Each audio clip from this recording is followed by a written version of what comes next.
The whisper in the Appalachian dark. The old Ford pickup coughed, sputtered, and then died with a final, defeated wheeze. Elias Vance gripped the steering wheel, knuckles white, the silence that followed deafening after the engine's struggle. Outside, the Appalachian night was a tangible thing, a velvety blackness that swallowed the sparse beams of his headlights. He was deep in the Monongahela National Forest, miles off the paved road, chasing a legend his grandfather had whispered about on his deathbed, a forgotten valley, rumored to hold a cure for the wasting sickness that had claimed his wife. His phone was long dead, a casualty of the relentless static that had plagued him for the last 50 miles. The air, even in the humid summer, held a preternatural chill. Elias, a man hardened by years of logging and a recent, profound grief, felt a prickle of unease crawl up his spine. He wasn't a superstitious man, not truly, but the sheer isolation out here, the way the ancient trees loomed like skeletal sentinels, stirred something primal within him. He grabbed his worn rucksack, its weight comforting with the axe, a coil of rope, and a few rations. The compass, a gift from his father, pointed northeast, the direction his grandfather's faded, hand-drawn map had indicated. "Follow the old logging trail until it disappears," his grandfather had rasped. "Then listen for the water." The logging trail was barely discernible, overgrown with brambles and saplings. He pushed through, the branches snagging at his clothes, the only sounds the rustle of leaves and the distant hoot of an owl. As he delved deeper, the forest seemed to grow denser, the canopy above a thick, impenetrable blanket.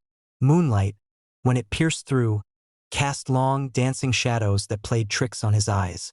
Every snapping twig, every rustle in the undergrowth, sent a jolt through him. He found himself pausing more often, listening, his breath catching in his throat. Then he heard it. Not water, not yet. A low, guttural hum, almost imperceptible, seemed to vibrate through the very ground beneath his feet. It was too deep, too resonant to be an animal. Felt ancient. He frowned, pushing aside a curtain of thick ivy, and stopped dead. Ahead, the trees thinned slightly, revealing a patch of ground where the earth looked unnaturally disturbed. A circle of stones, rough-hewn and half-buried, marked what looked like a long-forgotten fire pit. But it was the air above it that stole his breath. A shimmering, heat-hazed distortion, like the air above asphalt on a summer day, pulsed faintly. It was subtle, almost invisible, but undeniable. And the hum intensified as he approached it, a low thrumming that seemed to resonate in his very bones. He reached out a hand, hesitating, then touched the air. Felt wrong, like static electricity but colder somehow. He pulled his hand back quickly, a jolt of something akin to fear shooting through him. This was not on his grandfather's map. This was not a part of the natural world he knew. A sudden, sharp crack echoed from deeper within the woods, making him jump. It sounded like a tree branch snapping, but too loud, too violent. He spun around, his heart hammering against his ribs, peering into the inky blackness. Nothing. Just the oppressive silence of the forest and the lingering hum from the strange distortion. He knew, with a certainty that chilled him to the bone, that he wasn't alone. And whatever was out there, it wasn't human. He gripped the handle of his axe, the cold steel a meager comfort against the rising tide of dread. The search for a cure had led him here, to the edge of something profoundly unsettling. He had to go on. There was no going back now. The hum intensified as Elias skirted the shimmering anomaly, his skin prickling with an unseen energy. He pushed deeper into the woods, the compass needle now inexplicably erratic, spinning wildly before settling on a direction that seemed to defy his sense of north. The old logging trail had vanished entirely, replaced by a tangled maze of ancient rhododendron and towering hemlocks that blocked out the sky. He pressed on, driven by a desperate hope and a growing, gnawing fear. The air grew heavier, thick with the scent of damp earth and something else. Something vaguely metallic, like ozone after a lightning strike, but with an underlying sweetness that made his stomach clench. He found himself scanning the tree line, his eyes darting into every shadow, convinced he was being watched.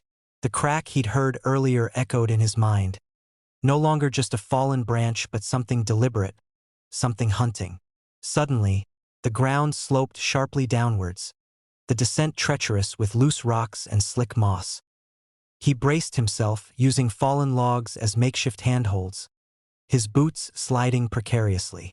The hum, which had been a constant companion, abruptly ceased.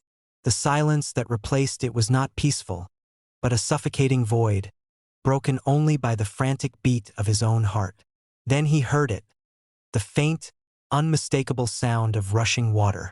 His grandfather's words resurfaced, a fragile beacon in the oppressive darkness. He scrambled down the last few yards, stumbling out onto a narrow, rocky ledge overlooking a deep gorge. Below, a river, unnaturally wide and dark, snaked through the valley floor.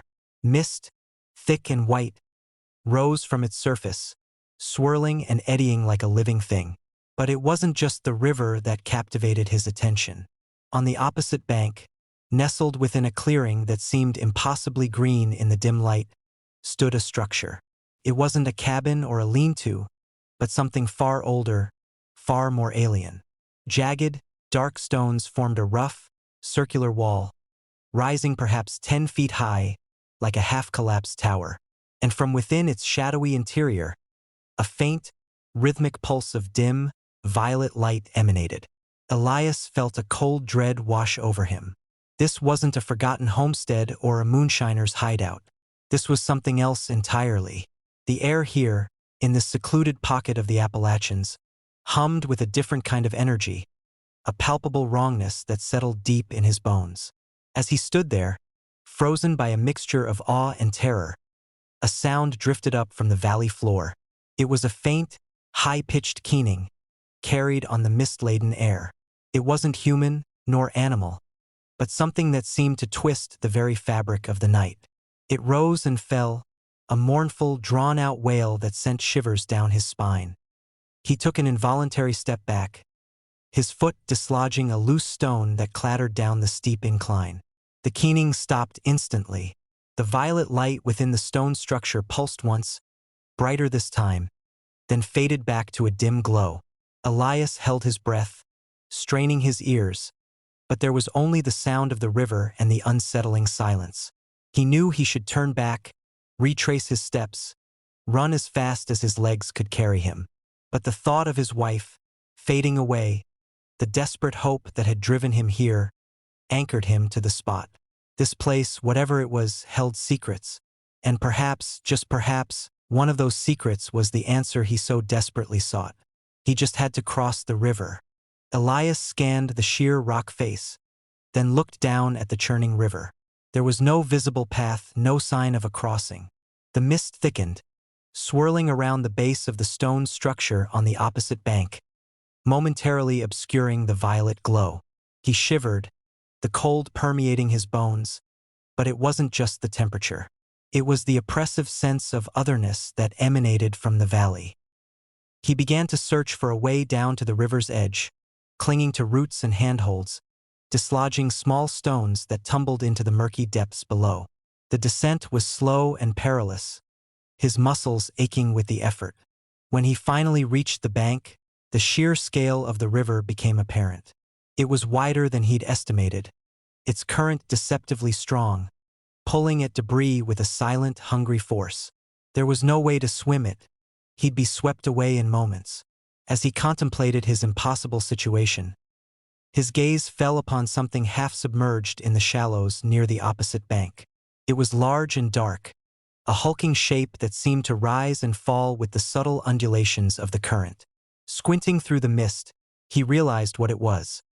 A colossal, fallen tree, its trunk spanning most of the river, its branches submerged. An ancient natural bridge. Hope surged through him, a brief, fleeting warmth in the chilling air.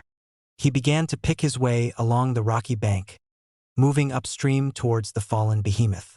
The keening sound returned, fainter this time, a ghostly whisper on the wind, but it was accompanied by a new sound, a faint, rhythmic thump, thump, thump from within the stone structure. It was low, insistent, like a slow, deliberate heartbeat. Reaching the base of the fallen tree, Elias tested its stability. The bark was slick with moss and perpetually damp, but the sheer size of the trunk offered a stable, if treacherous, crossing. He took a deep breath, muttered a silent prayer for his wife, and stepped onto the natural bridge. Each step was a calculated risk. The mist swirled around him, sometimes completely enveloping him, obscuring both banks. He could feel the vibration of the river's current through the massive trunk, a constant, unsettling tremor. Halfway across, the thump, thump, thump from the stone structure grew louder, more defined, and the violet light pulsed with a stronger intensity, painting the swirling mist in eerie hues. Then, through a sudden parting in the mist, he saw it. Not on the river, but moving along the opposite bank, near the base of the stone structure. A shadow, impossibly tall and gaunt, detached itself from the deeper shadows of the trees.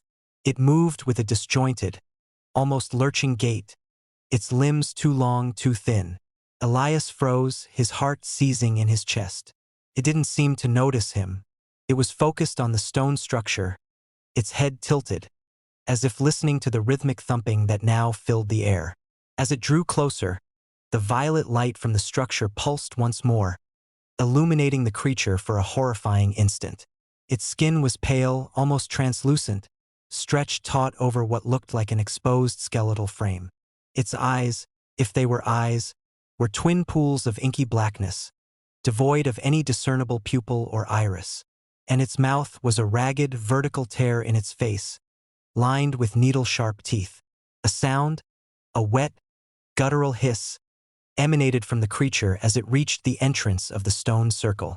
It raised a hand, a clawed, elongated appendage, and placed it against one of the ancient stones.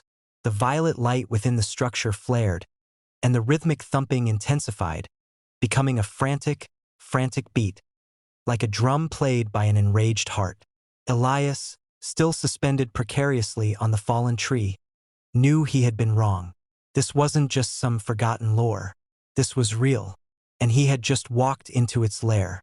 Elias, his heart a frantic drum against his ribs, scrambled the last few feet across the log, dropping onto the opposite bank with a quiet thud.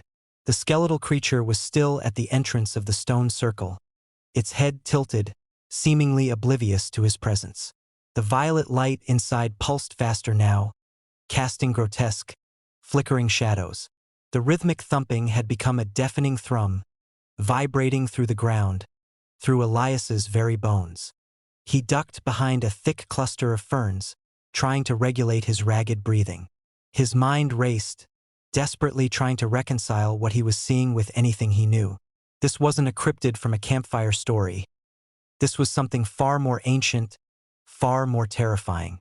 The air was heavy with a feeling of immense, barely contained power, and the sweet, metallic scent was overwhelming here. As he watched, the creature at the entrance slowly turned its head, not towards him, but towards the swirling mist on the river. Its movements were unnaturally fluid, a chilling counterpoint to its gaunt appearance. The ragged tear that served as its mouth stretched wider, revealing more of those needle-like teeth. A low, raspy sound, like dry leaves skittering across pavement, emanated from it. Then, through the parting mist, Elias saw another one, and another, and then more. They emerged from the river, their emaciated forms dripping with murky water, their black, vacant eyes fixed on the stone circle. They moved with the same disjointed grace as the first, an unsettling ballet of famine and ancient malevolence. There were easily a dozen of them, perhaps more, slowly converging on the stone structure. The keening began again, rising in a chorus now, a cacophony of inhuman grief and longing. It filled the valley, tearing at Elias's sanity, making his teeth ache. He pressed himself further into the ferns, praying he was invisible. The thumping from within the circle reached a fever pitch, an overwhelming pulse of raw energy. As the creatures gathered around the entrance, the first one, the one that had been there when he arrived, raised its elongated hands again. This time it didn't just touch the stone. Its claws dug into the rough surface, and with a terrible, wet-tearing sound, a section of the ancient wall seemed to peel away, revealing a gaping maw of pulsing violet light within. From this glowing void, something began to emerge. It was slow, agonizingly so, a dark mass that solidified into a form that defied description. It was not a creature, not entirely. It was a swirling vortex of shadow and light, constantly shifting, hinting at limbs and eyes that never quite resolved.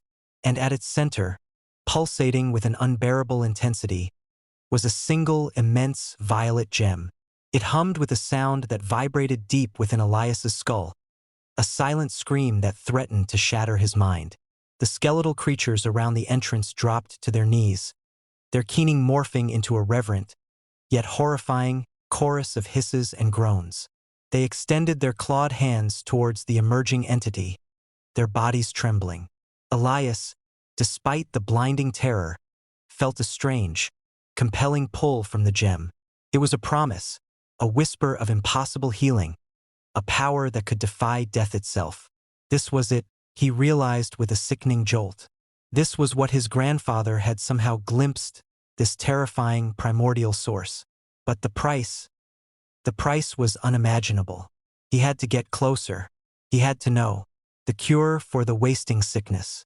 His wife, the thought, like a desperate prayer, pushed him forward, inch by agonizing inch, towards the very heart of the nightmare. He knew he was risking everything, but what did he have left to lose? Elias crawled forward, the ferns providing scant cover. The air grew impossibly thick, shimmering with the raw energy emanating from the violet gem. The keening of the skeletal figures, now a low, continuous drone of worship, seemed to vibrate directly inside his skull, blurring the edges of his thoughts. The rhythmic thumping had become a constant, overwhelming pulse, a heartbeat of pure, ancient power. He could feel the pull of the gem now, a magnetic force that tugged at his very soul. It wasn't just a visual spectacle. It was a promise, a siren song of ultimate healing, a power so profound it felt like the universe itself was whispering secrets into his mind. He saw images flash before his eyes. His wife, vibrant and healthy, laughing in the sunlight. The vision was so vivid, so real, that for a moment, the terror receded, replaced by a desperate, almost reckless hope.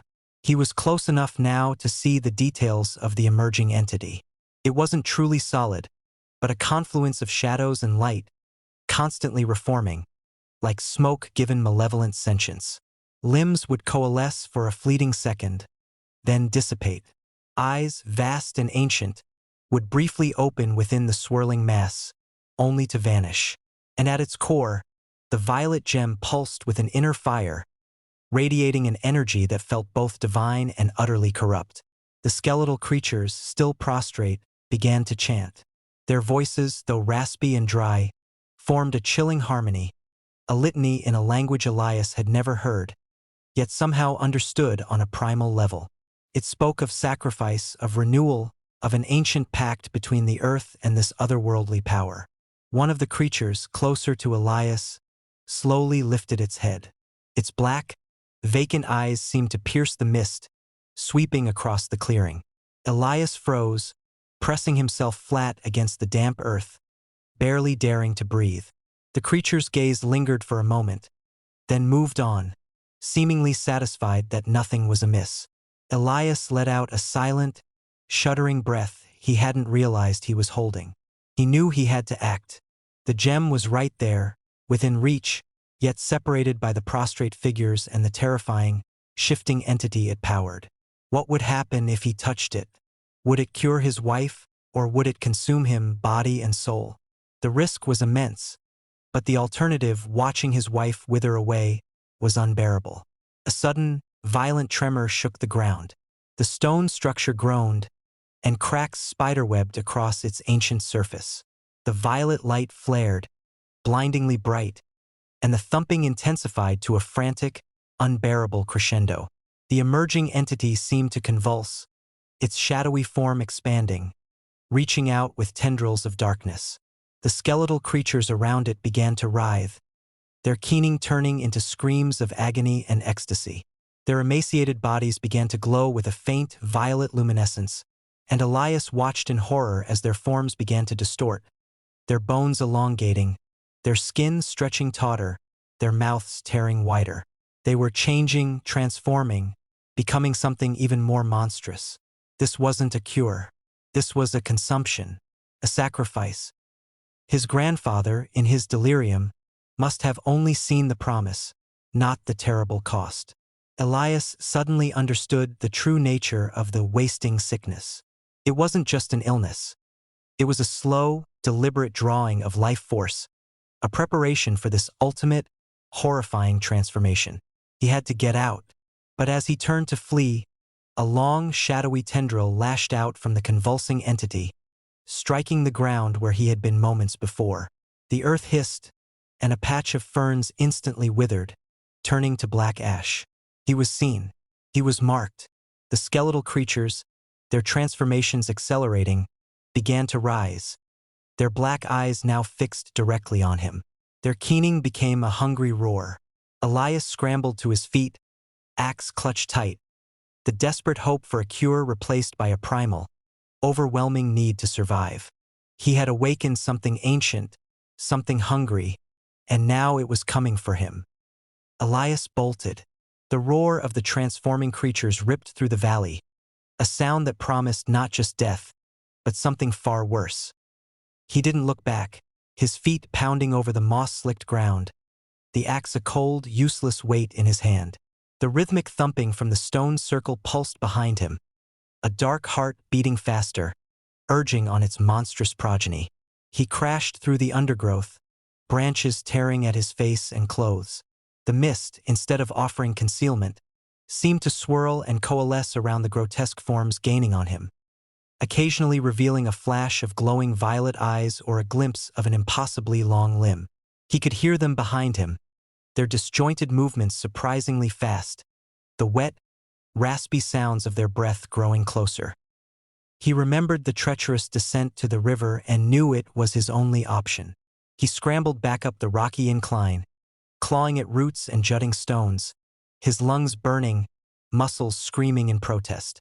A clawed hand scraped against the rock just inches below his boot. He kicked out wildly, dislodging a cascade of stones that tumbled down, buying him a precious second. Reaching the top, he didn't pause. He could hear them starting their ascent, their horrifying roars echoing from below.